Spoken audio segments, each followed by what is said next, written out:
હાલો friends, કેમ છો? મજામાં ને? તો આજે હું તમારી વચ્ચે મેગી લઈને આવી છું. મેગી તો આપણે બનાવતા જોઈએ છીએ, આજે હું વઘારીને મેગી બનાવવાની છું. તેમાં ટોટલી બધા વેજીટેબલ એડ કરી અને પછી મેગીને કાયદેસર આપણે જે શાક વઘારીએ અને પછી એમાં મેગી હું એડ કરવાની છું. તો એ મેગી માટેની જે સામગ્રી છે એ હું તમને બતાવી દઉં છું. લીલા વટાણા લીધા છે, કોબી લીધી છે, એક કટકો ગાજરનો છે, એક ટમેટું છે, અડધું કેપ્સિકમ છે, એક ડુંગળી છે. આ હોમમેડ મેં જે તમને મિસળ પાઉંમાં પેલા સૂકો મસાલો બતાવ્યો હતો એ સૂકો મસાલો છે. આ આદુને લસણની પેસ્ટ છે, હિંગ છે, કોથમરી છે, મેગી મસાલો છે. અને આ મેગી છે એ 3 પેકેટ છે, જે સિંગલ 3 પેકેટ આવે છે એ 3 જણા માટે હું બનાવી દઈ છું. તો હવે આપણે મેગીને બનાવવાની તૈયારી કરીએ છું. તો એના માટે મેં બનાવવાની છું એ કુકરમાં બનાવવાની છું, કે કુકરમાં ઝટપટી બની જાય છે અને આ બધું વેજીટેબલ ખૂબ ઝડપથી ચડી જાય છે. કુકરમાં બનાવવાના છે, કુકરમાં ઝટપટ બધા વેજીટેબલ ચડી જાય છે ને બનાવવામાં વાર નથી લાગતી. તો કુકરમાં મેં આજે 2 ચમચી છે ને તેલ લીધું છે. તો હવે આપણે પહેલાં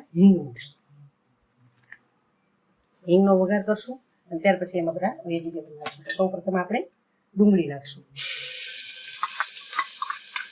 આ બધા વેજીટેબલ હોય એટલે થોડીક હિંગ નાખીએ તો ટેસ્ટમાં સારું રહે છે અને હિંગથી શરીર માટે પણ સારું છે. હિંગ નાખીએ એટલે જેથી આપણા વેજીટેબલ ખાવામાં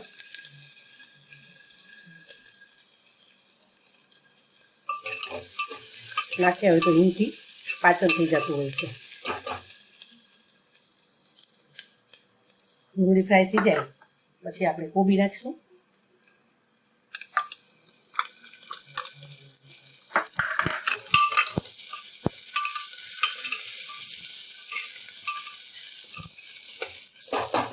આમ તો આપણે છૂટી જ વગાડવાની છે એટલે વારાફરતી બધા વેજીટેબલ એમાં એડ કરતા જવાનું છે. ગાજર નાખશું, વટાણા એડ કરશું, ટામેટા છે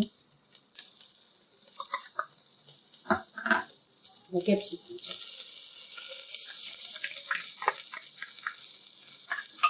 આ બધાને પહેલાં મિક્સ કરી લઈશું.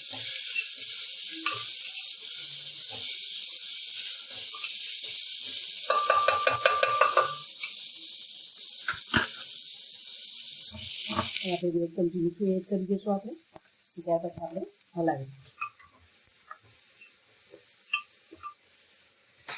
હા, હવે આપણે આમાં જે પેકેટમાંથી મેગી કાઢી રાખી છે એ મેગી એમાં એડ કરીશું. મેગીને પણ થોડીક તેલમાં ફ્રાય થવા દઈશું.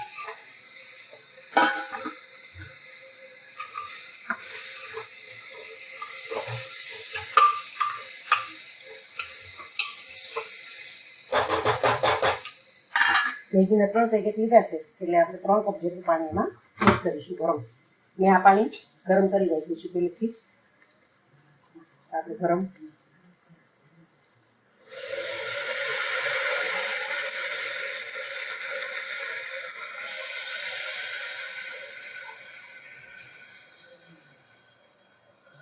મેં 3 કપ જેટલું પાણી એમાં એડ કર્યું છે. પછી એમાં મેગી મસાલો એડ કરીશું.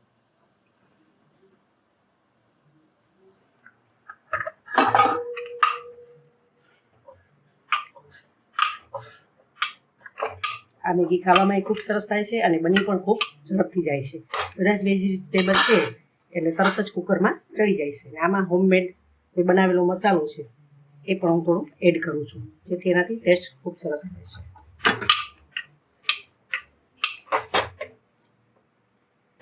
હવે આમાં આપણે 2 વિસલ મારી દઈશું, પછી મેગી થઈ જશે. આપ જોઈ શકો છો કે મેં કુકરમાં જે મેગી કરી દીધું, વટાણા ગાજર ખૂબ જ સરસ ચડી ગયા છે અને મેગી પણ ખૂબ જ 2 જ મિનિટમાં તો થઈ ગઈ છે.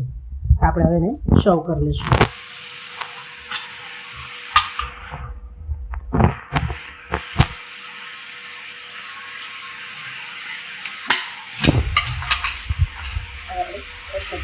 સોયાબીન પનીર જે મળે છે એ પનીર પણ તમે એમાં એડ કરી શકો છો. ખમણીને પણ નાખી શકો છો અથવા ફ્રાય કરીને પણ નાખી શકો છો. સોયાબીન એટલે ખૂબ હેલ્ધી, એમાં પ્રોટીન ભરપૂર પ્રમાણમાં હોય છે, તો એ પણ તમે એમાં એડ કરી શકો છો. આ બધા વેજીટેબલ છે તો સાથે સોયાબીનને એડ કરો તો હેલ્ધી જે મેગી કહેવાય ને એ હેલ્ધી મેગી થઈ જાય. અને સાથે ઉપરથી તમારે સોસ એડ કરવાનું તો સોસ પણ તમે નાખી શકો છો. તૈયાર છે આપણી. તો 5 જ મિનિટમાં ફટાફટ બની જાય એવી મેગી. આપણે કેવી લાગી એ ચોક્કસ જણાવશો અને આ પણ ઘરે ટ્રાય કરશો. Thank you.